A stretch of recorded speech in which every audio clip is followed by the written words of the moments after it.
కాంగ్రెస్ ప్రభుత్వం ప్రవేశపెట్టిన బడ్జెట్ పట్ల బీజేపీ ఏం స్పందిస్తోంది? బీఆర్ఎస్ పార్టీ మాత్రం పూర్తి స్థాయిలో వ్యతిరేకించింది. అనేక విమర్శనాస్త్రాలు సంధించింది. ఈ నేపథ్యంలో భారతీయ జనతా పార్టీ ఏ విధంగా ఈ బడ్జెట్ తీసుకుంటుంది తెలుసుకునే ప్రయత్నం చేద్దాం. మన దగ్గర పాల్వాయి హరీష్ రావు ఉన్నారు. సార్ చెప్పండి, కాంగ్రెస్ పార్టీ ప్రవేశపెట్టిన బడ్జెట్ పట్ల బీజేపీ స్పందన ఏంటి? బీజేపీ ఈ బడ్జెట్ను కేవలం కనికట్టుగా చూస్తుంది. వాస్తవ విరుద్ధంగా ఉంది. వాస్తవ పరిస్థితులకు మొత్తానికి ఈ బడ్జెట్కు పొంతనే లేదు. బడ్జెట్లో పెన్షన్ల విషయంలో ప్రస్తావన లేదు. మహిళా అభివృద్ధి గురించి చర్చ లేదు. తర్వాత నిరుద్యోగ అభివృద్ధి గురించి చర్చ లేదు. మెయిన్ కాంగ్రెస్ పార్టీ తన మేనిఫెస్టోలో ఇచ్చిన ఏ హామీని నిలబెట్టుకునే పరిస్థితి లేదు. ఇవాళ ప్రాజెక్టులకు, నీటి ప్రాజెక్టులకు, సాగునీటి ప్రాజెక్టులకు కేటాయింపులు కూడా చాలా తీసికట్టుగా ఉన్నాయి. కేంద్రం ఒకవేళ నిధులు ఇవ్వట్లేదు అని గగ్గోలు పెట్టారు కదా.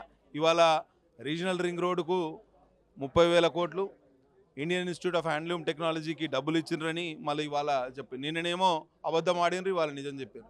కాబట్టి కేవలం నినాదాలు ఇవ్వడానికి, కొటేషన్స్ ఇవ్వడానికి, ఒక సామెతలు నుడికారాలను ప్రయోగించడానికి బట్టి గారు ఈ ప్రసంగాన్ని ఉపయోగించుకున్నారు తప్పించి ఈ ప్రసంగం వలన, బడ్జెట్ వలన తెలంగాణ సమాజానికి ఒరిగేది ఏమీ లేదు.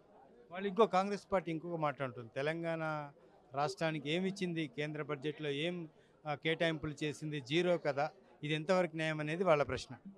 ఇవాళ చూసిన బడ్జెట్లో మీరు చూడండి, 30,000 కోట్లు జాతీయ రహదారి కింద గుర్తించి రీజనల్ రింగ్ రోడ్డుకు 30,000 కోట్లు కేటాయించిందని ఇవాళ బడ్జెట్ ప్రసంగంలో చెప్పారు.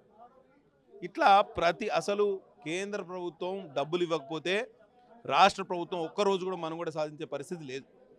మరి ఇటువంటి పరిస్థితుల్లో వీళ్ళు వాస్తవ విరుద్ధంగా మాట్లాడుతూ ఉంటే చూస్తూ ఊరుకోవడానికి ప్రజలు ఎవరు సిద్ధంగా లేరు. భారతీయ జనతా పార్టీ ప్రజల పక్షాన నిలబడి అన్ని సమస్యల మీద పోరాటం చేస్తుంది. కేంద్రం తెలంగాణకు అన్యాయం చేసింది బడ్జెట్లో కేటాయింపుల విషయంలో.